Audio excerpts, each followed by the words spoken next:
All right, welcome to our critical writing module, which is going to discuss the literacy skill of writing and composition.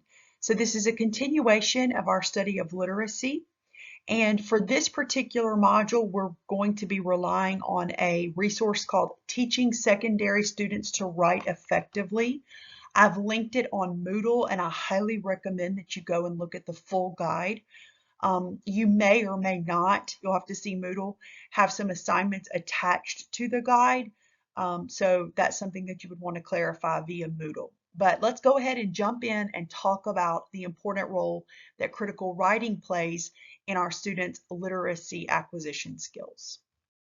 Before we jump in, let's take a moment to reflect about our own experience with writing. So I'd like for you to please think, pair, and share. This means that I want you to think about these three questions, and we're going to put 1 minute on the board to allow you to think about them. Then you're going to pair with someone, and if we have an odd number, we'll use a group of three. And then we're going to share. And I'm going to put a 3-minute timer on the board for the sharing. That will allow enough time for everyone to actively speak and actively listen within those think, pair, share groupings.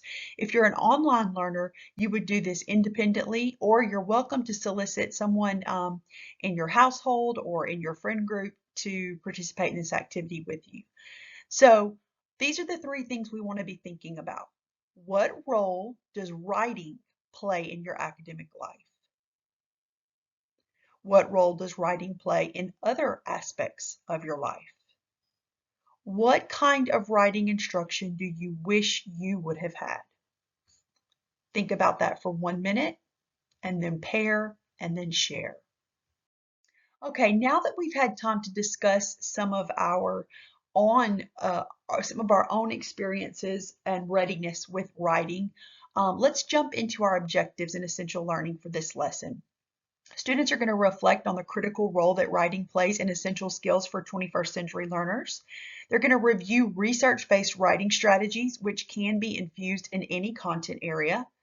And students will consider how they can incorporate more structured writing activities into their content area to support students' literacy skills. Our essential question for this particular module is, how can teachers support students' acquisition of writing skills to build their literacy and communication proficiencies to be able to become equitably equipped to navigate 21st century life in a global context? So these are some really big picture ideas that we're going to be talking about today with writing, the essential skill of writing. So we want to go over a little bit about our rationale for including writing instruction. This is very important, especially in our secondary content areas that are truly so content heavy. And what I mean by that is you have each of you have very specialized content that has very sophisticated knowledge banks. There's a lot of material to cover in one semester or in one school year when we talk about your particular content area. And so many times writing takes a back seat to what we call more of the content loading. And this is where we're essentially just trying to help our students learn dates, figures, numbers, concepts. And many times we don't give them the opportunities to engage in writing about their ideas and their thinking, their learning with these concepts, dates, different things like that. So it is a critical literacy skill. We know that 21st century writing is going to demand different things from our learners. So that's something that's very important. It really can't take a back seat anymore. It is one of the 4 modalities. And if you look at the graphic on the right, it kind of puts it into perspective for you, its relationship with the other 3 modalities. It allows our students to articulate their understanding about what they have read, heard, or viewed. So notice that writing is an output production. So writing is something that we can help our students become more proficient at so that they can produce their own media through written expression. We can allow our students to join a broader global conversation through the publishing and the production of their writing. And of course, we know that the internet has allowed for global sharing, which is it's very important then that our students can participate in these global conversations in ways that are not only formatted correctly, but in ways that show that they have had skill with considering multiple perspectives and the credibility of source material in formulating their own ideas. So it's very important for them to become global citizens, for them to become informed consumers, for them to be able to make decisions, and not only just make the decisions for themselves, but to justify those decisions through written formats, and to be able to essentially contribute to a growing body of knowledge about their specific discipline or about other aspects of their lives. So one of the key quotes that we have regarding content area writing is that it is applicable for all content areas. And Young and Fulwiler have a quote that says, scientists, artists, mathematicians, lawyers, engineers all think, and notice how that's in quotes there, with pen to paper, chalk to chalkboard, hands on terminal keys. So Young and Fulwiler are, of course, literacy, specifically composition researchers, and they assert that writing is critical in all content areas because when we become proficient in those concepts, we reveal our thinking through written expression. So writing should be infused into all content areas. And it's very important that we become experts in the disciplinary writing that is unique to our content areas. So technical writing, reports, creative writing, argument and persuasion, each one is going to be more prolific in different disciplines. So English is going to have a specific type or types, social studies, science, math, our humanities and arts classes, our music classes, our physical education and health classes. All of them have writing that is really particular to that discipline. One of the things I'd like for you to do is the guide that I mentioned earlier in the module is linked on our Moodle. Toward the back of that, it really has a breakdown of all the different types of literature, and all the different types of composition forms. And it has examples and it links them to specific content areas. So that might be something meaningful for you so that you can see which ones you really need to become proficient in so that you can teach your students well.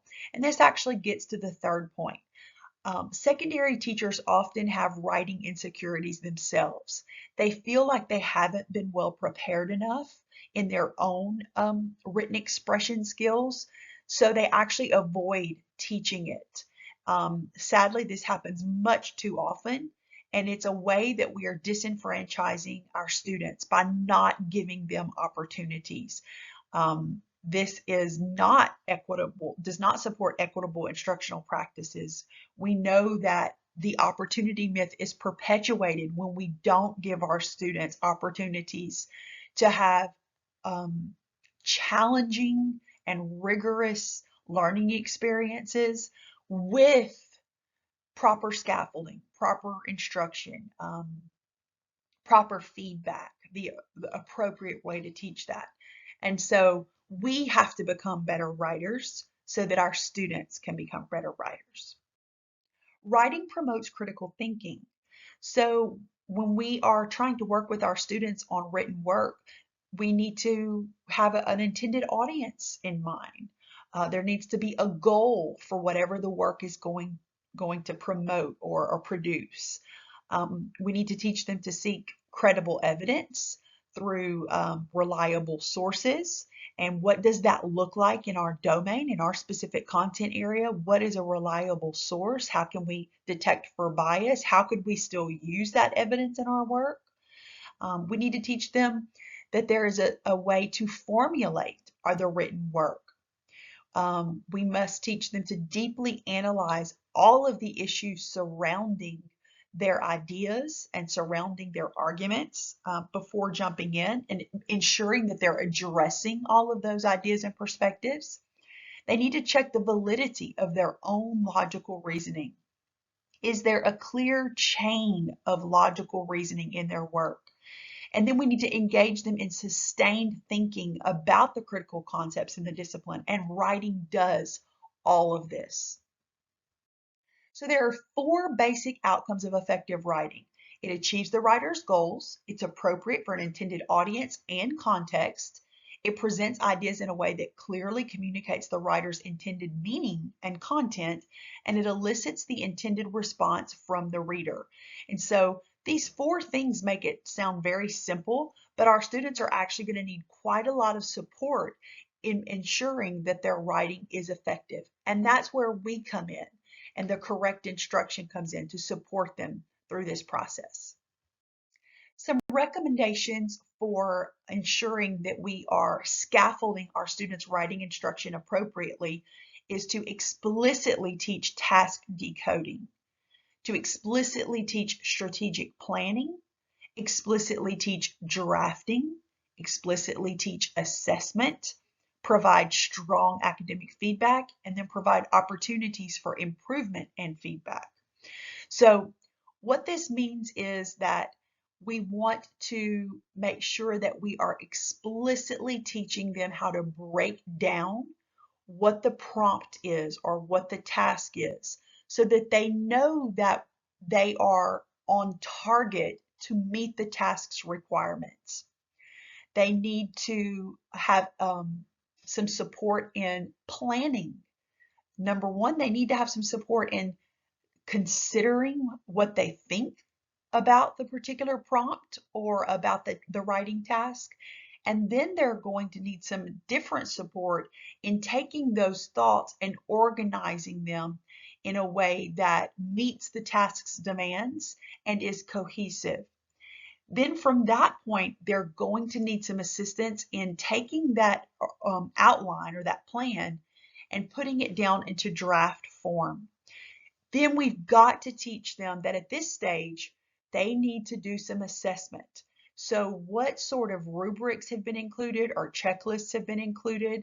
What are some skill sets that they can rely on so that before they consider this work to be something that is publishable or something that is submittable, they have a way to check their own progress. Then we need to provide strong academic feedback. So this is where the instructor comes in and gives some very concrete, specific suggestions on where certain areas of the thinking need refinement or improvement, and also, of course, reinforcing those ideas that are very strong and very well articulated in the written composition. And then we need to ensure that this is not a one-time thing in our content areas, but we've got to provide opportunities for them to improve, which means it needs to be a regular part of our instructional process. It needs to be a way for them to grow and for them to begin to provide feedback to us about their own progress. So in the guide that I have linked to Moodle, there are many of these examples that actually bring these recommendations to light with concrete strategies. Here is one called the KWL, the Know, Want to Know, or Learn strategy. And so this is an excellent strategy that helps identify the gaps in students' prior knowledge, and it helps them to strategically think about what they need to do. For example, if they're planning a research paper. So if you were teaching a lesson, let's say a biology lesson, and maybe this was something that you partnered students up. They were going to produce a written report or something. So this is biology, and maybe everyone was assigned a different animal or type of animal. And they could complete a KWL chart in advance of their research so that they could understand what do they know, what do they want to know, and what have they learned, perhaps through the unit or What have they learned through the lessons that you've been teaching that will help them um, get some additional information? So this is just one example of how students can begin to strategically think about their responses before they jump in. Here are some more that allow our students to strategically think and plan about their thinking about a prompt, and then it actually kind of begins to provide a framework for the plan of how they're going to execute and articulate it. You can actually pause the screen and look at these. There are some really great ones. Notice that acronyms are a big part of supporting writing. Also, the Venn diagram. So imagine any sort of graphic aid. Our students are highly visual, so this would help them um, consider their particular evidence and their ideas about their evidence. The do what strategy is an excellent way to ensure that our students are breaking down the prompt or the task. And so the do what strategy can be used with any genre, and it can be modified slightly for any content area. Notice that what it does is it matches annotating the prompt with a particular chart. Do, select, write, describe, and use. You can modify this so that your students can actually break down a prompt. Think about how useful this would be in math, for example, with word problems, or science when we're preparing our students for standardized testing, and perhaps they have to analyze a informational graph or something like that. Social studies as well. This is a great way for them to break down that question or that prompt so that they fully understand all parts of the prompt and what is being asked of them so that their writing is on target. This is a plot diagram. It's called the Freytag pyramid.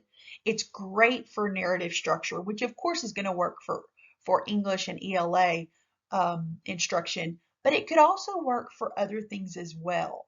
I'm thinking about how this could be very applicable for social studies. Anytime we're talking about biography or anything that has a narrative structure with it, so like, for example, maybe the description of a battle or the passage about a particular how a bill was maybe made into a law. There is a narrative chronology to something like that. And so this particular diagram could easily be modified to fit multiple content areas as well. So this is a standard outline, and students really can understand when we use outlines, especially if we model them for them, how to use them, that this is what we're talking about when we talk about a logical chain of reasoning. Notice that in order for main idea 1 to have any support, we've got to have some evidence, we've got to have some supporting ideas. And so students could actually begin to get their evidence from whatever source material you're using in your content area, and they could begin to plug it in. And those pieces of evidence would provide the support for their argument or their particular idea about whatever the prompt or topic is. This is a great way for students to get a plan and for you to formatively check their thinking before they move on to the drafting stage. So this is a great place. When I was in the classroom, I would often ask students to outline their ideas using evidence and then have them do a peer swap and let the peers see, does this even make sense? Before you jump into writing this, does this evidence really support this idea? Are your main ideas, your 3 subtopics, so to speak, do they actually respond to the prompt? So it's a great way before your students get too far into a writing process to ensure that they're on track. So we want to think about different methods for supporting students, different instructional methods. And of course, these are going to change depending on how proficient your writers are. And sometimes you have very proficient writers, but you might be introducing a new task type that they have never done before. So they're going to need some additional support for it. We want to make sure that we're incorporating models and think alouds. Think alouds are very intense types of models. And this is where you would actually show the students with modeling how, for example, how to respond to a particular prompt or a paragraph prompt. A think aloud is where you would actually put yourself in their shoes as the student. And I've actually included a think aloud in this presentation. But you put yourself in their shoes and you actually walk through the prompt. What is this prompt asking me? It's asking me such and such. What do I already know about this topic? After the lessons that we've had the last few days, what source material could I use to support my ideas? So you're actually like taking them through that whole process. We also use the I do, we do, you do. If you look at right, it's also at the right, it's also called the model, practice, and reflect exercise. And this is where teachers model their writing. Notice that this is just one-on-one with a student. I would always model whole class so that everyone could see it. You could move to one-on-one if a student needs more support though. The practice is the we do, and this is where students practice writing and using a strategy independently, but also with alongside a teacher or a peer. So this is great like partner writing or small group. And then lastly, you do. Students evaluate their writing, and this is where they're going to move into a more independent project, and they are going to do that writing on their own. It's very important that we teach our students to analyze samples. So for example, once you've introduced a task, it's really helpful if you have an exemplar to show students. It may not be the exact same prompt, but maybe a similar prompt, because they need to see what a good response looks like. They need to have confidence as they're putting it together, and they can do that by comparing their work to a sample. And another really great strategy is to provide them with frames or templates. That really eliminates a lot of the ambiguity regarding how long does this need to be? How many words does this need to be? And how many pieces of evidence do I need to use? If they have a template or a frame, it really, those questions are answered. They're within the template and the frame. It's really excellent when you can use all of these, especially the first time that you're introducing a prompt. As students become more proficient with it, you can slowly take away some of this scaffolding until they can do it on their own. So this is an example of a think aloud that I was explaining to you. You can actually pause the screen here and read it for yourself, but this is a think aloud in a science class. You will learn more about think alouds in your 400 level methods class, but I want you to see how well they pair with literacy instruction, particularly for writing. This is actually provided in the guide, so if the font is a little bit too small for you, go to the guide. You'll look for example 1.10. It's about midway through the book. And these are some samples of models, how you could use modeling to support writing strategies. This particular page has math, social studies, and English. On the next page, right after this one, it's going to include other content areas as well. So I highly recommend that you check that out in the guide. These are excellent examples of models and how to use modeling. So when we're talking about assessment, we are talking about evaluation. How well is the student performing in meeting the writing task and the writing goals? Assessment can occur in multiple ways, but ideally we want to teach our students to assess their own work. So at right, I have put an example of what's called color-coded reviewing. This is very important. You can actually guide students through this process. They can do it themselves. They can do it for a peer. It's a wonderful thing to require before students turn in final drafts of their work. If you are, for example, if you say you need to have at least 3 pieces of evidence, make them go through and color code that evidence. If you say that they have to use at least 3 scientific concepts from the unit that you're studying, make them go through and highlight those in a certain color. And if you do that throughout, then students can actually, that they are assessing their own work and they know what they've missed. They know what they need to go back and add, or perhaps maybe they've got some duplicates in there, and so they're kind of saying the same thing over and over. So color coding is a wonderful way. Of course, it taps multiple learning styles, and it's just a great way for students to assess their work. Rubrics are very important, and we want to teach our students to use the language of rubrics. A lot of times we will do some calibration when I'm teaching writing, meaning that we will look at a sample paragraph or essay and we will score it with the rubric, and I will transparently explain how each aspect of the rubric is evidenced somewhere in the essay.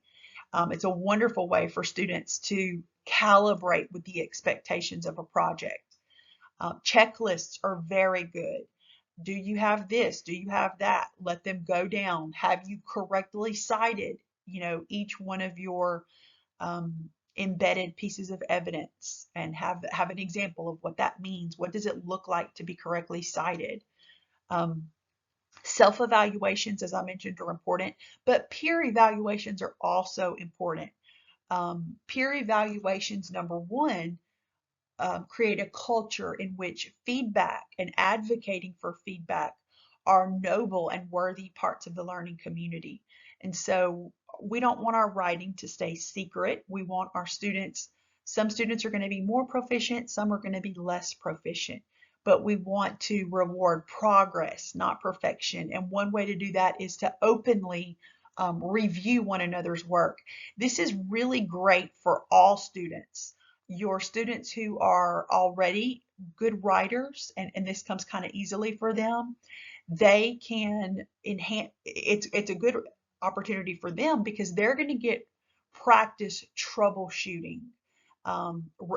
When they have to look at a work and see what's missing and give some suggestions on how to improvement, they are having to really consider and think about the practice and the craft of writing, as well as those conceptual ideas that are present within the content.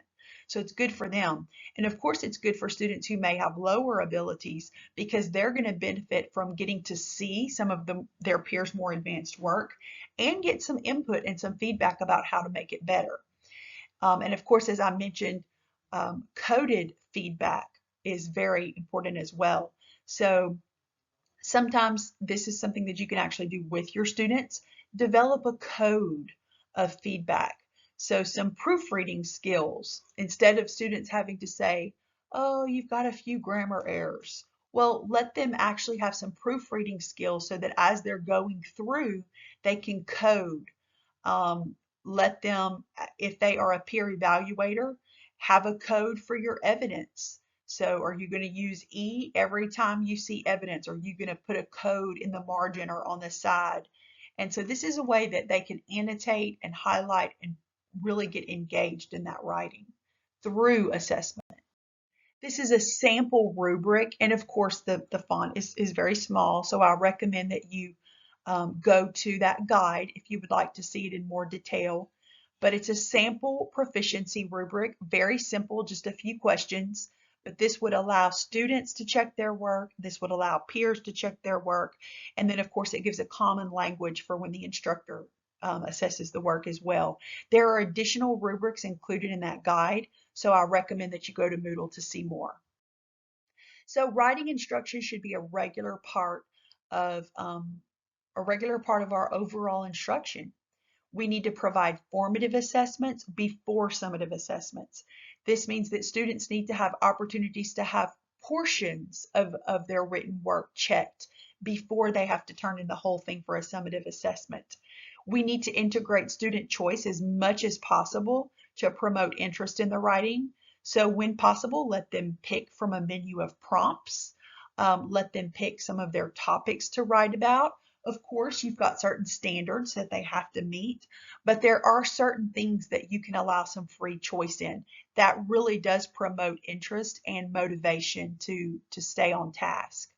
We need to scaffold each step of the writing task. And I think I've stressed this throughout the lesson, but learners are going to need support with writing. So be prepared, make sure that you are budgeting time for it, and make sure that you are making it a regular part of your practice so that it gets easier and they need fewer scaffolds each time. And then lastly, we want to integrate the four modalities: reading, writing, speaking, and listening. And if you look at the right, here's a wonderful quote and visual about how reading and writing are paired. The shared knowledge model conceptualizes reading and writing as two buckets drawing water from a common well, or two buildings built on a common foundation. And so that's why many times we see it as quote unquote a waste of time in the secondary classroom, but it's not. Anytime we can engage those skills, both of those skills, we're actually getting our students to think more critically about the concepts that we're teaching them about in the lessons. This means that they have more cognitive processing about the concepts, so they're going to retain that information longer and in a more meaningful way. Here are some key takeaways from our lesson. In general, many secondary content teachers do not spend enough instructional time supporting our students to acquire proficiencies in writing. And this is evident in the poor skills that many of our students leave high school with. We know that this is an area in college classrooms where students are simply, they're unprepared for some of the writing that they have to do. Writing is a critical literacy skill that promotes critical thinking, and it's aligned with 21st century college, career, consumer, and citizenship readiness. For additional assignments and extensions, please see Moodle, and I especially would love for you to spend some time going through that resource packet that I'm linking. Have a wonderful week, and write, write, write, write.